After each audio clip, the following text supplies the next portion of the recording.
So today I want to talk about something that happened last week that almost nobody in Western media understood the significance of. China vetoed a United Nations Security Council resolution that would have authorized international intervention to reopen the Strait of Hormuz. And what most people missed, what almost nobody is explaining, is that this was not just a diplomatic maneuver. This was one of the most strategically brilliant moves of this entire war. And once you understand why China did this and what China gains from it, you will understand that we are watching a complete realignment of global power happening in real time. Let me walk you through exactly what happened and why it matters so much. The United States pushed a resolution at the UN Security Council calling for international action to guarantee freedom of navigation through the Strait of Hormuz. On the surface, this sounds reasonable. 21% of global oil flows through that strait. Japan, South Korea, India all desperately need that oil. Surely everyone should support reopening it, right? But China vetoed the resolution.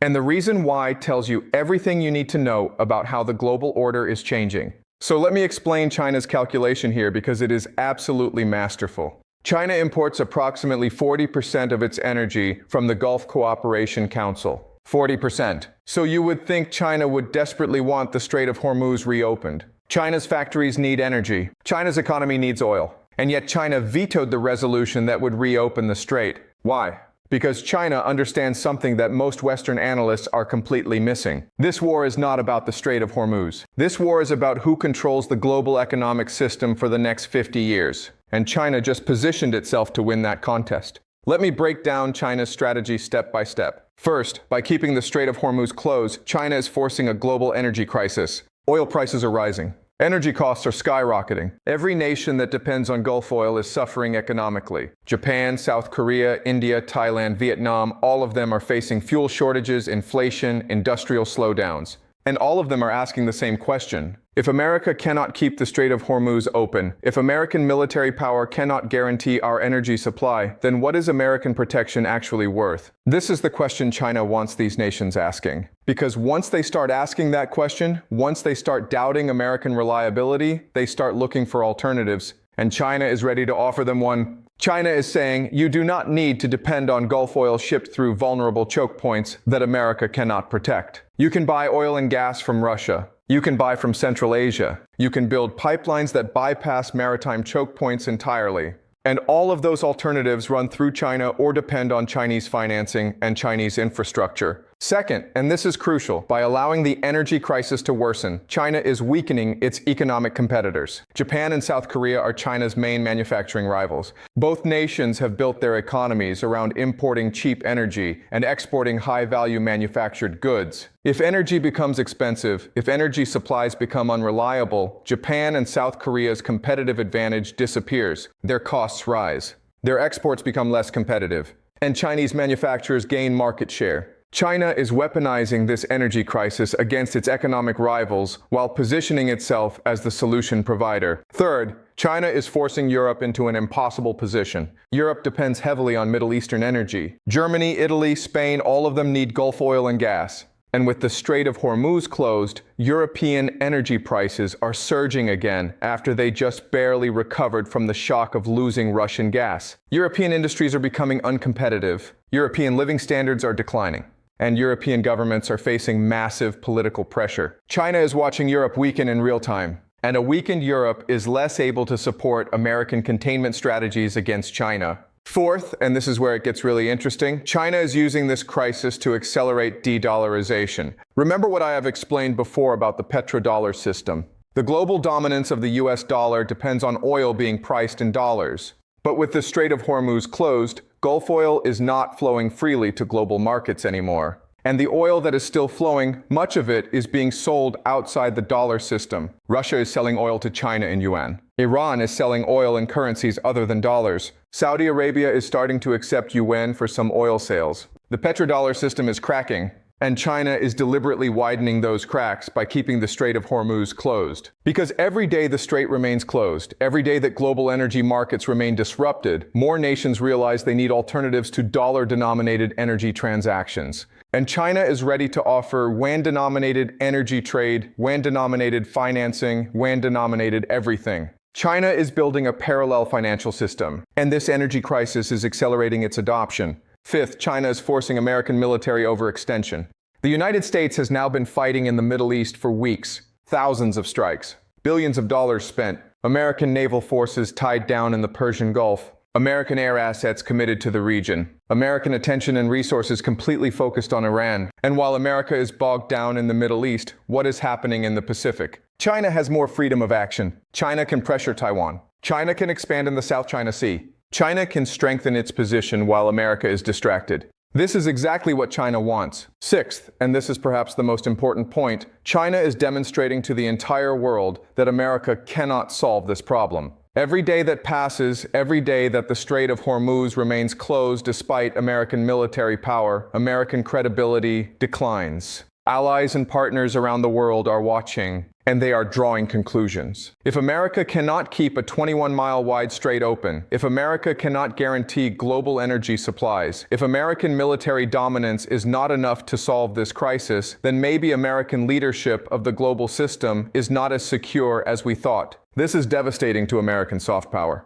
Soft power is built on perception, on the belief that aligning with America provides security and prosperity. But if that perception cracks, if nations start to believe that America is declining, that American guarantees are unreliable, then they start hedging. They start building relationships with China. They start joining Chinese-led institutions like the Shanghai Cooperation Organization or the Belt and Road Initiative. They start accepting Chinese investment even if it comes with strings attached, because Chinese investment looks more reliable than American protection. Now let me address the obvious question. Is China not hurting itself by keeping the Strait of Hormuz closed? China needs that oil too. Yes. China is accepting short-term economic pain. Chinese energy costs are rising. Chinese factories are facing higher input costs. But China is willing to accept that pain because the long-term strategic gains are enormous. Think about what China gets in exchange for a few quarters of higher energy prices. China gets a weakened Japan, a weakened South Korea, a weakened Europe, a weakened dollar, accelerated de-dollarization,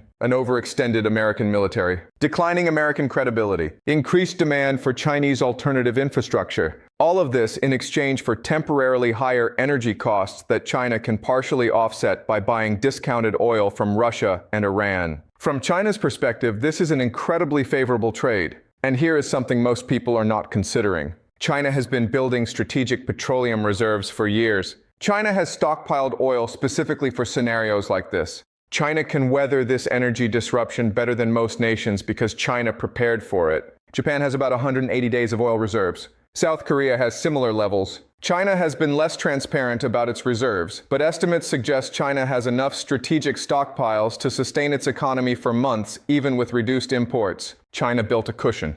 And now China is using that cushion to outlast its competitors. Let me also talk about the diplomatic brilliance of this move. By using a UN Security Council veto, China is operating within the established international system. China is not breaking rules. China is using the rules. And this makes it very difficult for the United States to criticize China without looking hypocritical. The United States has used its Security Council veto hundreds of times to block resolutions it opposes. America cannot now claim that China, using the same veto power, is illegitimate without undermining the entire UN system that America helped create. China is also forcing America into a dilemma. If America bypasses the UN and takes unilateral military action to reopen the Strait of Hormuz, America looks like an aggressor violating international law. This damages American legitimacy and pushes more nations toward China. If America respects the UN process and accepts China's veto, then America looks weak and ineffective. Either way, China wins. Now let me zoom out and talk about what this tells us about the future of global power. For 30 years, from 1991 until very recently, the world has been unipolar. America was the unquestioned superpower. American military power was overwhelming. American economic dominance was unchallenged. American cultural influence was global. And American leadership of international institutions was accepted. But that era is ending. And China's veto on the Hormuz resolution is one of the clearest signals that the transition to a multipolar world is already happening. China is no longer accepting American leadership passively. China is actively contesting American decisions. China is using its economic weight, its diplomatic influence, and its strategic patience to reshape the global order in ways that favor Chinese interests. And China is doing this while America is distracted, overextended, and politically divided. This is how power transitions happen. Not through dramatic confrontations, but through accumulating small advantages that compound over time. Subscribe for more analysis of how China is reshaping global power dynamics and what it means for your future explained clearly. And tell me in the comments, do you think China's strategy will succeed? Or can America recover its position and maintain global leadership? I will see you next time. Let me leave you with one final thought. The smartest moves in geopolitics are not the ones that look dramatic. They are the ones that quietly shift structural advantages while everyone else is focused on the immediate crisis. China's veto on Hormuz is not about oil. It is about accelerating American decline and Chinese rise. And it is working.